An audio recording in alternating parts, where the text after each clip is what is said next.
Shefi i repartit të pneumonisë pranë sanatoriumit në Shkodër, Nadire Suma, ngre alarmin për sëmundjen e tuberkulozit, i cili sipas saj po shfaqet edhe tek moshët e reja. Aktualisht, numri i të shtruarve pranë spitalit të sëmundjeve infektive është 4, ndaj specialistja Suma nënvizon se kjo sëmundje është më e pranishme se kur në ambientet tona.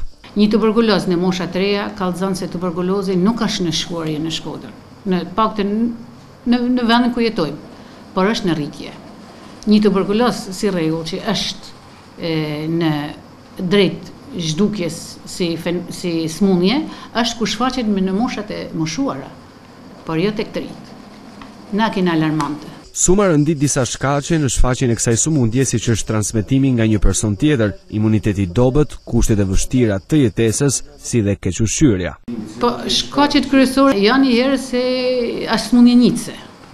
Pra, të rinjt mund të rinë me shok që kanë ose kanë në ambientet e familjes tyre tuberkuloz dhe ja transmetojnë nga një person i smur, ja transmeton personit të shnosh.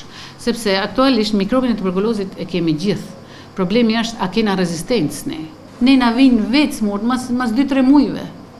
Mas janë në vetin të lodhur, mas i kanë shenjat e temperaturës, të kollës, sputumit me gjak, atëherë vinë. Kur vinë, normal që janë në faza jo të hershme. Sëmundja e tuberkulozit përhapet me anë të rrugëve respiratore. Mikrobi përhapet në ajër ku i sëmuri kollitet, të shtin apo flet. Edhe individet të shëndosh mund të preken nga këto grimca të përhapura, por infeksioni nuk shfaqet tek çdo person i cili merr mikrobin. Bacilet e marra mund të fshihen në trup pa e sëmur personin dhe të shfaqen kur bie imuniteti. Periudha më e rrezikuar për zhvillimin e sëmundjes janë 2 vitet e para.